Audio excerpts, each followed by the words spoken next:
मेरे प्यारे मित्रों, मैं राजनंदन प्रसाद एक बार फिर आपके सामने। मित्रों, आज समाचार पत्र देखने के बाद काफ़ी दुख हुआ।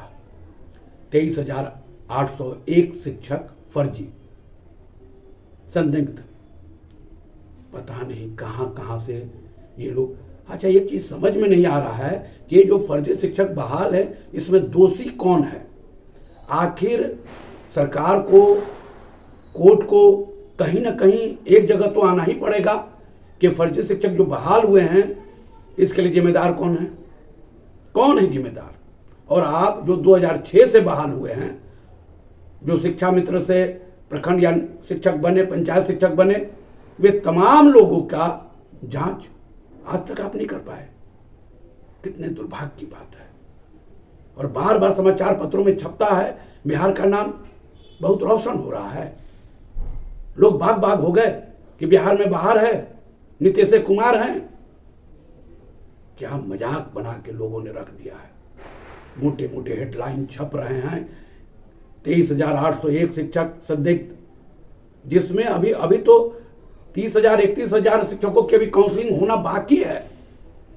कई शिक्षक की काउंसलिंग में आधार नंबर गलत, किसी का अंगूठा का निशान नहीं मिला, किसी के माता में गलती, किसी के पिता में गलती, किसी के स्वयं के नाम में गलती। बिहार में ऐसे ही व्यवस्था है। आप मैट्रिक का परीक्षा लीजिए, यह आधार, बहुत लोग के आधार में गलती है, अनाप शनाप लिखा हुआ है। पटना में तो एक प्रचलन है फुलवारी जोड़ देने का। बनवाइए, बीच में लिख देगा फुलवारी, कुछ और लिख देगा। एड्रेस कुछ बोलिए, लिखाएगा कुछ। समझ से परे है। और शिक्षा विभाग कुछ दिन पहले माननीय उच्च न्यायालय ने एक स्पष्ट आदेश दिया था कि जो शिक्षक फर्जी हैं, वे स्वेच्छा से अगर छोड़ देते हैं तो उन पर कोई कार्रवाई नहीं की जाएगी। कई शिक्षक त्याग पत्र दिए, फिर भी कुछ शिक्षक रह गए, क्योंकि विभाग में ही कई लोग हैं जो प्रोत्साहित करते हैं, उनके लिए आमदनी का जरिया भी है। इसलिए ऐसे शिक्षकों अगर आज तक कार्यरत हैं, उसमें शिक्षा विभाग का बहुत बड़ा रोल है। अगर शिक्षा विभाग न चाहे तो कोई फिर फर्जी शिक्षक काम कर पाएगा? कभी नहीं। शिक्षा विभाग के आला अधिकारी हों या नीचे के अधिकारी हों, कर्मचारी हों, उनकी मिली भगत के कारण ही आज तक फर्जी शिक्षक कार्यरत हैं। वही लोग उनका मनोबल बढ़ाते हैं और बोलते हैं कि हम हैं ना। मेरे प्यारे मित्रों, ये बहुत दुखद पहलू है। और आए दिन इस तरह के समाचार पत्र छपते रहते हैं। अरे एक बार जांच करा ही क्यों नहीं लिया जाता? आप तो काउंसलिंग कराए थे 1,87,818 का, मात्र 10,000 उसमें रह गए थे। उसमें कहीं 90, 97, कहीं कुछ आता रहता है। कितने लोग फर्जी दिख रहे हैं। अरे दिख रहे हैं तो जेल क्यों नहीं भेज रहे हैं? क्या कारण है कि सब कुछ होने के बावजूद भी फर्जी शिक्षक कार्यरत है? आखिर कौन निर्धारित करेगा? कोई तो निर्धारित करेगा ना। एक मापदंड बनेगा ना, कितने शिक्षक क्यों कार्यरत हैं फर्जी होकर। मेरे प्यारे मित्रों, बड़ा दुखद पक्ष है। फर्जी के नाम पर आए दिन नियोजित शिक्षकों को अपमानित किया जाता है, प्रताड़ित किया जाता है। और ये धारणा बना ली गई है कि नियोजित शिक्षकों में बहुत सारे लोग फर्जी हैं, जबकि आज तक सरकार फर्जी खोज नहीं पाई। कहां पकड़ पाई? पकड़े ना। सभी नियोजित शिक्षक तो स्कूल जा रहे हैं, समय पर अटेंडेंस बना रहे हैं, समय पर इन आउट हो रहे हैं, तो फिर इस तरह का समाचार पत्रों में छपना कितना दुर्भाग्यपूर्ण है।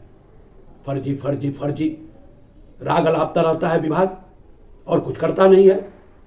अगर कोई फर्जी है तो निश्चित तौर पर उस पर कार्रवाई होनी चाहिए, उन्हें जेल जाना चाहिए, रिकवरी होनी चाहिए।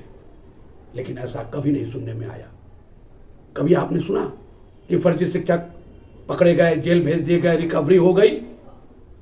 ऐसा कभी नहीं होगा, क्योंकि फर्जी शिक्षक हैं ही नहीं।